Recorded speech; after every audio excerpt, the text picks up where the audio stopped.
Yo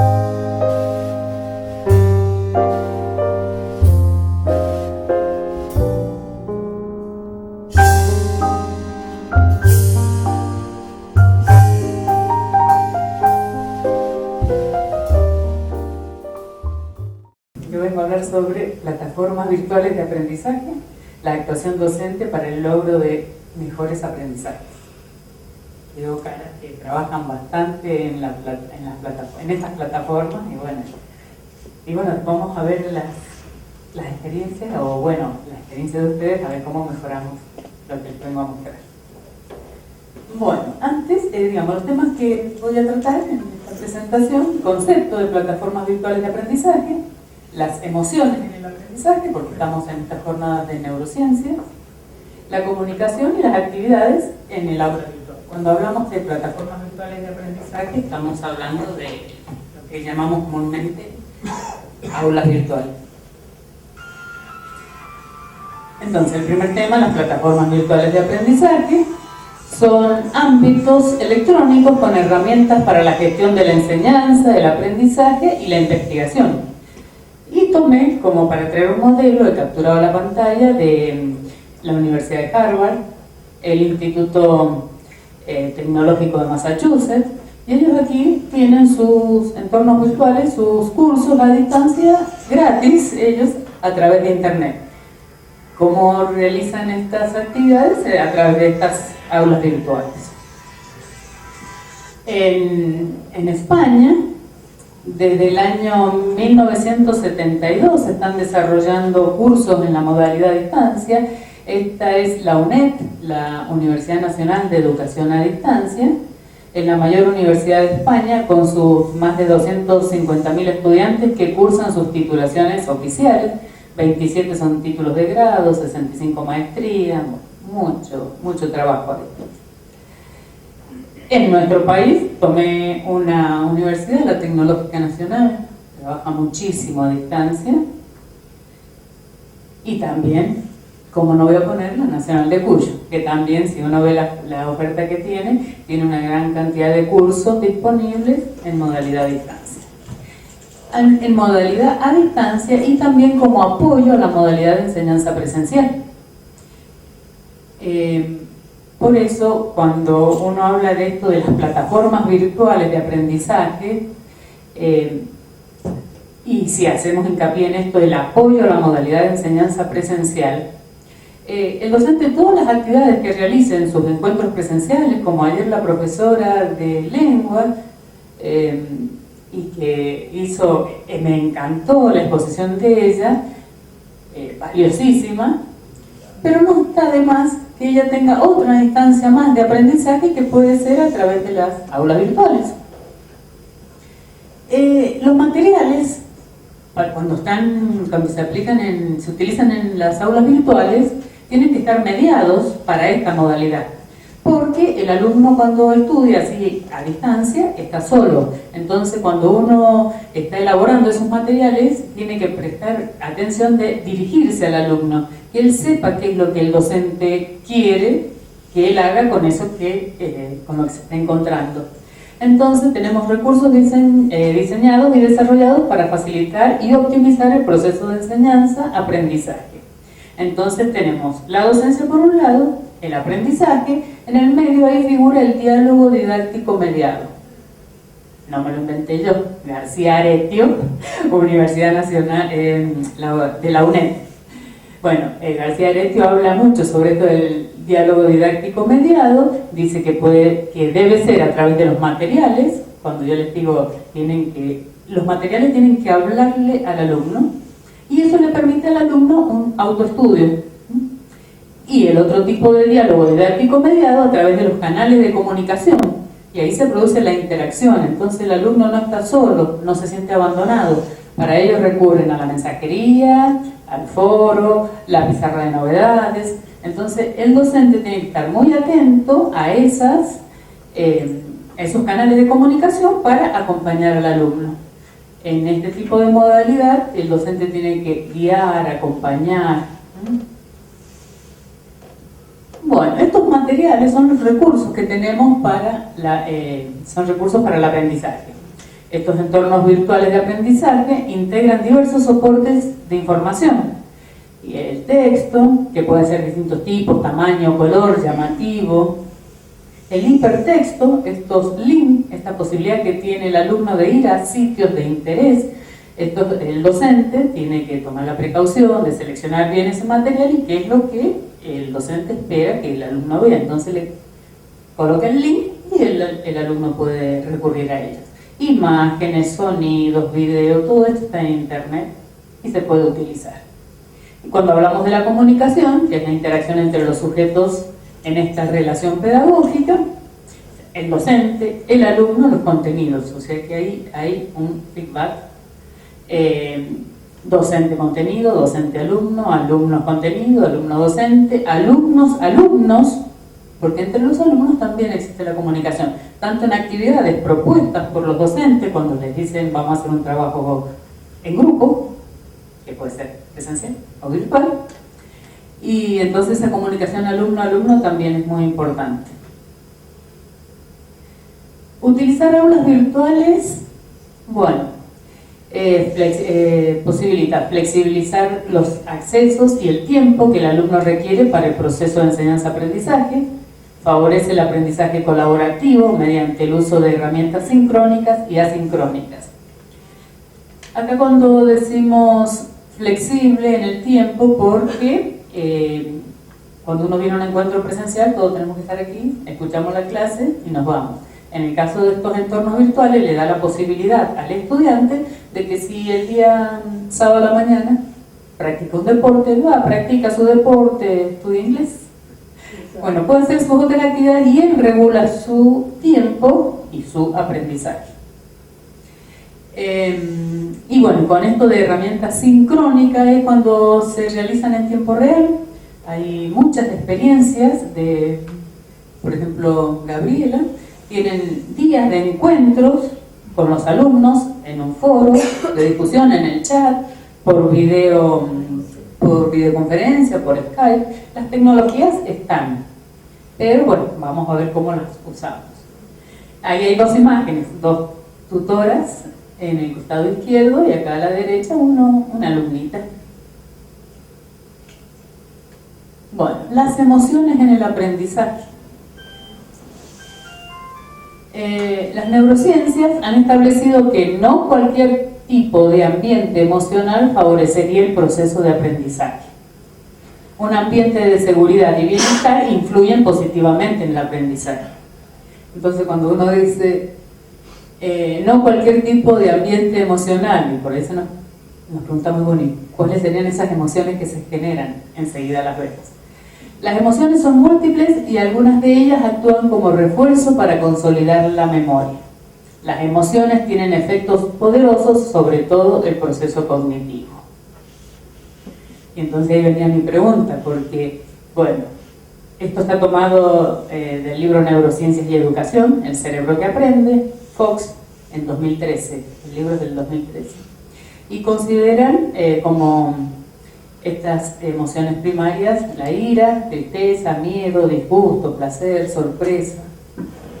Como secundarias empatía, compasión, vergüenza, culpa, orgullo, envidia, esperanza, desilusión. Mixtas hay varias, múltiples. Pero el entusiasmo o el desánimo, eso sí me preocupa en esto de las aulas virtuales. Un alumno entusiasmado va a tener mejor aprendizaje, un alumno desanimado, a ver cómo lo recuperamos. El alumno desanimado hay que tratar de ver cómo extraerlo de vuelta. Bueno, y entonces, ¿cómo podemos generar un clima de trabajo positivo que favorezca el aprendizaje? Nos preguntamos. ¿Cómo podemos motivar a todos los alumnos? ¿Cómo mantener vivo el deseo de aprender? Bueno, primero la comunicación y las actividades en el aula virtual era uno de los temas que había puesto como temas a desarrollar. Decimos que la comunicación a través de los materiales en las aulas virtuales, estas aulas soportan todo este tipo de formatos, que un documento de Word, que el PowerPoint, que el PDF, que un video a YouTube, que música, videos. Esto que coloqué al final es como una salida a tantos recursos y servicios que hay en la red.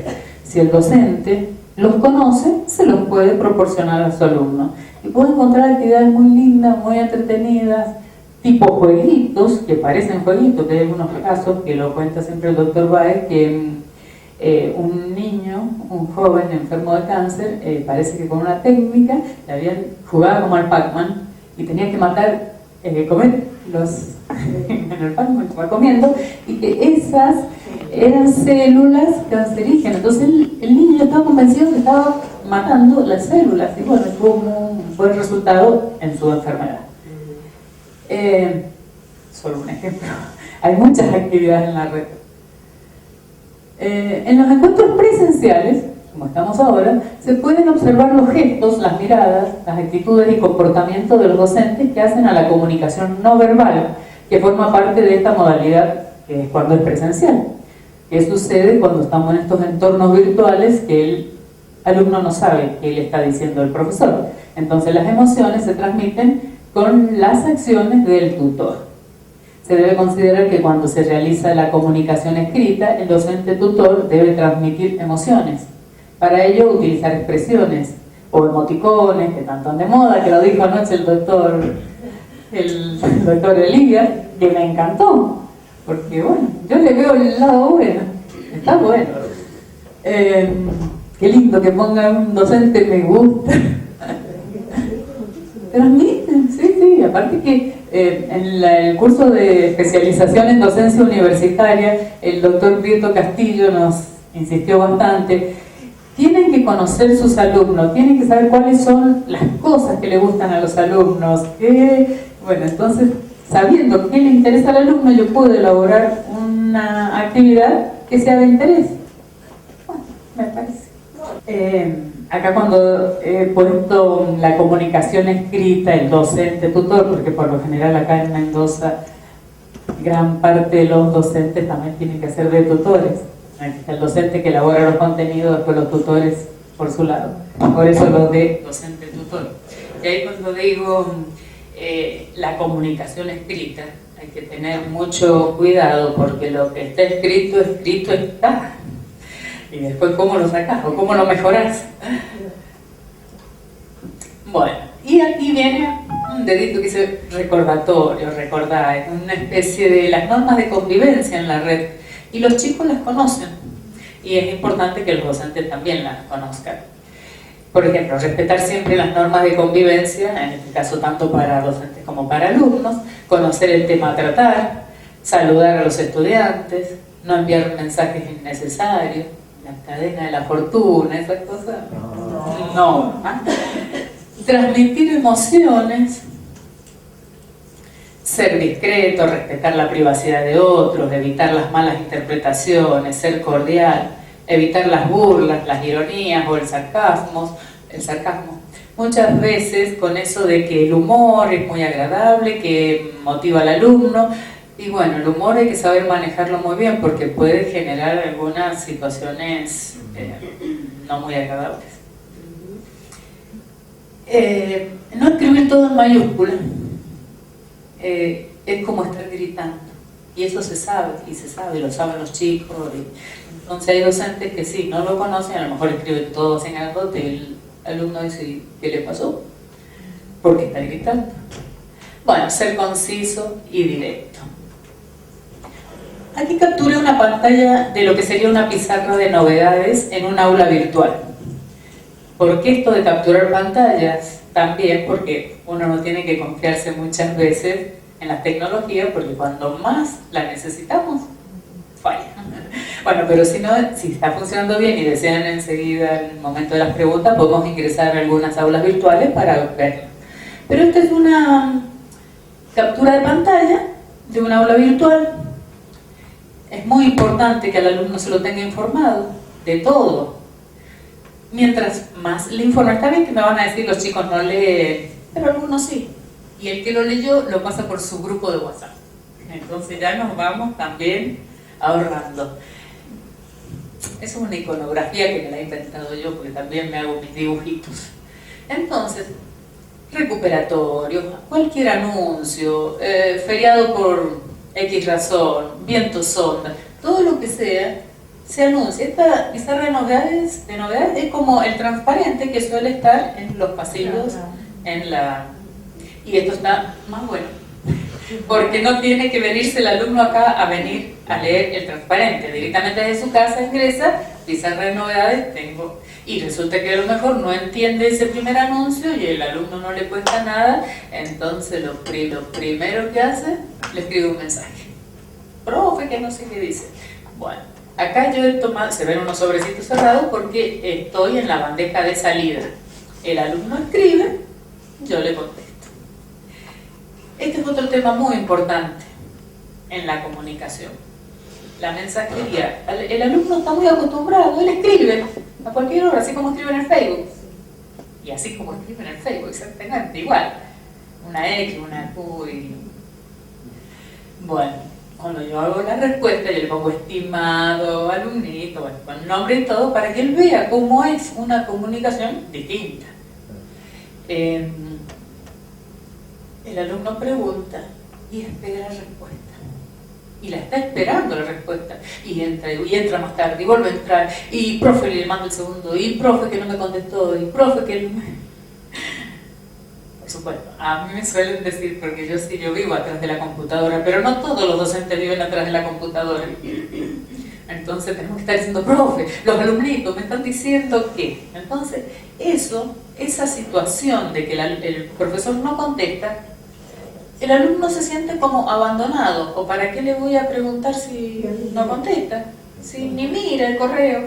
Entonces esos datos hay que tratar de tenerlos muy en cuenta porque se nota como una desprolijidad y que los alumnos se dan cuenta. Si el profesor no tiene por qué vivir como yo todo el día detrás de la computadora, él dirá, yo me conecto los martes y los jueves, o me conecto el sábado. Uno tiene que indicarle al alumno cómo trabajaremos. Vamos a trabajar, ustedes pueden escribir todo lo que quieran, pero por mis actividades, mi agenda, lo que sea, yo voy a contestar o voy a corregir los mensajes solo los martes, o martes y jueves, o los sábados. Pero eso es un acuerdo. Entonces el alumno sabe que hasta el martes no va a tener respuesta, porque si no, no me contestó, no me corrigió, yo ya mandé la actividad. Entonces, ahí sí es no terminar más.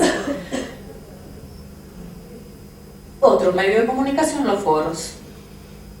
Está el foro social, el foro de bienvenida, el foro académico. Uno puede preparar un foro de discusión. Y también el alumno pregunta o está haciendo la actividad y el docente tiene que ir guiando ese foro porque probablemente podría tomar otra orientación el tema que se está tratando. Entonces el docente tiene que estar ahí aportando, como que sí, le parece, como no le parece, o mejor orientarlo por otro lado. O sea, hacer un foro no es largarlo a los chicos que trabajen ahí solitos, y hay que estar controlando y haciendo el seguimiento. Y bueno, y aquí he puesto que también hay frustraciones, porque, y ahí ve el ojito, como decir, frustraciones, y sí, suceden cosas. Sucede que ustedes preparan una clase maravillosa, unos videos lindísimos, y que esto justo es lo que yo necesitaba para mis alumnos. Y resulta que el alumno en su casa quiere ver el video y empieza un círculo, a girar, y a girar, y a girar, y a girar interminablemente. Que son temas que también hay que considerar. Mi tecnología es la misma que utiliza el alumno, la que tiene el acceso, y si no, dicen, me voy a la facultad de odontología, a la biblioteca, que ahí voy a hacer toda la actividad. Y llegaron a la biblioteca y empieza el video a descargarse. Bueno, son detalles, tiene sus pros, tiene sus contras. Y bueno. Bueno, ese es un temita que hay que saber manejar porque si no... Sí. Entonces volvemos a que las emociones que tienen impacto positivo, como el humor y la risa, hacen maravillas para el aprendizaje, pues gatillan los neurotransmisores apropiados, que es la dopamina, que favorecen la atención, la percepción, el aprendizaje y la memoria. Cuando las emociones son placenteras, se incrementa el interés y hay mayor atención en las actividades. En cambio, si las experiencias producen displacer, como el video que nunca se descargó, hay incremento en la ansiedad, aburrimiento y sensación de impotencia. Bueno, ventajas y beneficios. El material educativo puede presentar multimedia, sonido, video, todo eso es atractivo a la vista, es agradable, el tipo de fuentes, de letras, digamos. Fuentes se dice en el término informático. La letra de distinto tipo, tamaño, color, atractivo, que el alumno cuando lo vea le dé gusto. Se cuenta con herramientas de aprendizaje motivadoras, permite al alumno regular sus tiempos de estudio, el docente tutor va a tener que guiar, orientar, realizar seguimiento y evaluación de las actividades propuestas en el aula virtual. La comunicación personalizada es más efectiva. Si yo me dirijo al alumno, a él, estimada Carolina. Hay muchos servicios en internet y que se pueden aprovechar en la docencia, accesos a las bibliotecas digitales del mundo, software educativos libres, portales educativos, material interactivo didáctico. Y esa es la tarea que le dejamos a Gabriela Col. Bueno, hasta aquí es mi...